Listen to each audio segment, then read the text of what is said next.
রাজ্যের রাজনৈতিক পালাবদলের পর প্রায় প্রতিদিনই কোথাও না কোথাও চোর চোর স্লোগানের মুখে পড়ছেন তৃণমূলের কোনো না কোনো নেতাকর্মী।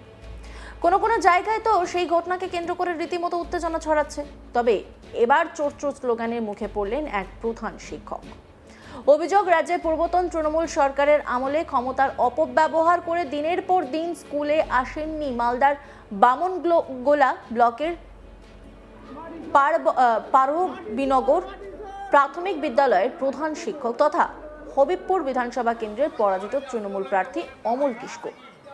আর এবার রাজ্য রাজনৈতিক পালাবদলের পর ধৈর্যের বাঁধ ভেঙে যায় সাধারণ মানুষের। তাকে ঘিরে বিক্ষোভ দেখানোর পাশাপাশি চোর চোর স্লোগান তোলেন গ্রামবাসীরা। জানা গেছে, মালদার বামনগোলা ব্লকের পারবিনগর প্রাথমিক বিদ্যালয়ের প্রধান শিক্ষক অমল কিস্কু 2016 সালে তৃণমূলের টিকিটে হবিবপুর বিধানসভা কেন্দ্রে প্রতিদ্বন্দ্বিতা করেন। অভিযোগ, তারপর থেকেই নিয়মিত স্কুলে আসতেন না তিনি। 2024 সালে ফের তৃণমূলের প্রার্থী হন তিনি। যদিও বিজেপি প্রার্থী তথা বর্তমান মন্ত্রী জুয়েল মুর্মুর কাছে পরাজিত হন তিনি। প্রধান শিক্ষক হওয়া সত্ত্বেও 2016 সাল থেকে নিয়মিত স্কুলে না আসায় পঠন পাঠনের ক্ষতি হচ্ছিল বলেই অভিযোগ।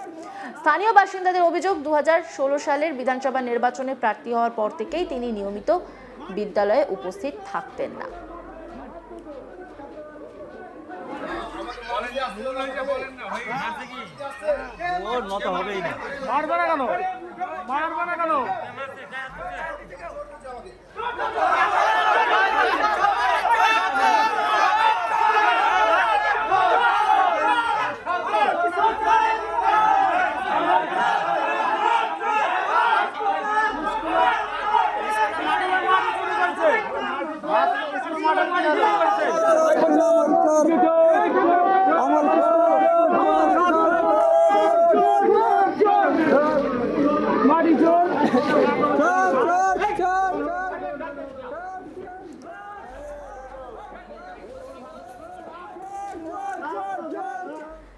স্থানীয়রা বলছেন, বিষয়টি নিয়ে একাধিকবার প্রশাসনের কাছে লিখিত অভিযোগ এবং গণস্বাক্ষর সম্বলিত আবেদনপত্র জমা দেওয়া হলেও তৎকালীন প্রশাসন কোনো ব্যবস্থা নেয়নি বলেই দাবি করছেন গ্রামবাসীরা।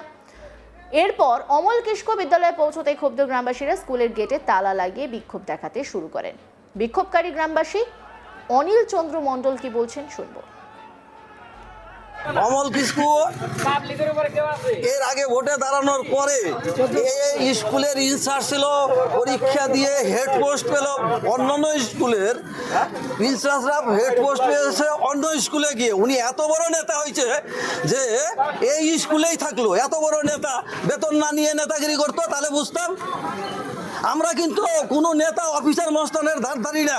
আমরা পারবিনগরের মানুষের সাজার ব্যবস্থা করতে পারতাম। যে ক্ষতি করেছে ছাত্রদের, আমরা যদি ওকে রেহাই দেয়, উপরওয়ালা ওকে রেহাই দেবে না, ওর সাজা ভোগ করতেই হবে। কত সাল থেকে? আমাদের 2016 সাল থেকে। ওই যে ভোটে দাঁড়ানোর পর থেকেই। সালটা আমি ঠিক বলতে পারছি না। 2016 স্কুলে আসে না। তারপরে এমনও হয়েছে স্কুলে নাকি মাটি ফেলানো হয়েছে, বোর্ড লাগানো হয়েছিল। ওনাকে এই পাশের সিদাম চৌধুরী বলছে ঠিক আছে, আমি খোঁজ নিয়ে জানাবো। অমল কিস্কু। আর এক বিক্ষোভকারী গ্রামবাসী নীলকমল রায়, তিনি কি বলছেন শুনবো। এখানে খবর বলতে উনি অনেক দিন ধরে স্কুলে আসে না। অমল কিস্কু হেডমাস্টার। কতদিন থেকে স্কুল আসে? এই ইলেকশনের পরে দাঁড়ানোর পর থেকেই, 2016 থেকে। আজকে আসছে জনতা ক্ষিপ্ত হয়ে ওনাকে ঘরে তালা মারছে এবং জনতাকে হুমকি দিছে যে তোমাদের ঝুলিয়ে দিব। সবাইকে ঝুলাই আনার পরই, কথা বলার পরই সবাই ওনাকে তালা মারছে। আবার বলছে উনি যে আমি বিজেপির বড় নেতা হবো। আর ওই মাঠে তো মাটি এক ডালিও পড়েনি, সেখানে তো মোটা বোর্ড টাঙানো হয়ে গেছে। ওই মাটিটা কি হলো না জানে। স্কুল মাঠে। স্কুল মাঠ ভরা গেছে। আমরা চাই উনি রেগুলার স্কুলে আসুক, আর এই স্কুলের মাঠটা ভরার যে টাকাটা কি করলো না, ওইটা মাঠটা ভরুক আর শিক্ষার পরিকাঠামোটা বাড়াক।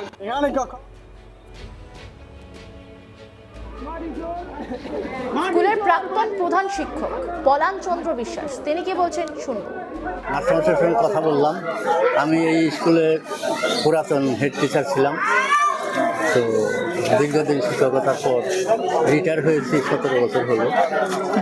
তো অমল কিস্কুকে আমি এখানকার লোক আজকে 15 বছর থেকে হেড টিচারের পদে আছে, অথচ শিক্ষকতা কোনো দিন করে না, যার জন্য গ্রামবাসী সবাই ক্ষিপ্ত হয়ে আছে এর উপর।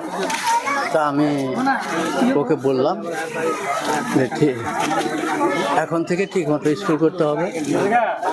তারপর এই স্কুলের জায়গাটা গর্ত করেছে, গর্তের পরে ভরাট করেছে, এই জিনিসটা যাতে ভরাট হয় সে ব্যবস্থা উনি স্কুলে এসে যেন সেটা করেন বা করান।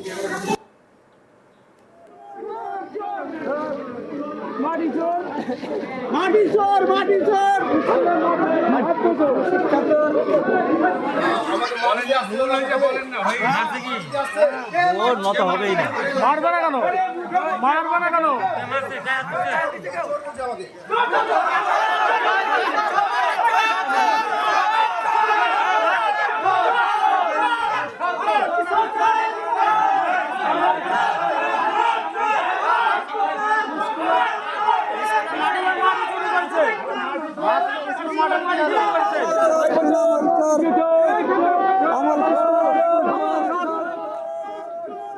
পরিস্থিতি উত্তপ্ত হয়ে উঠলে খবর পেয়ে ঘটনাস্থলে পৌঁছয় স্থানীয় ভিলেজ পুলিশ। এরপর নিরাপত্তার স্বার্থে অমল কিস্কুকে বিদ্যালয় থেকে উদ্ধার করে নিয়ে যাওয়া হয়। যদিও গোটা ঘটনায় অমল কিস্কুর কোনো প্রতিক্রিয়া পাওয়া যায়নি।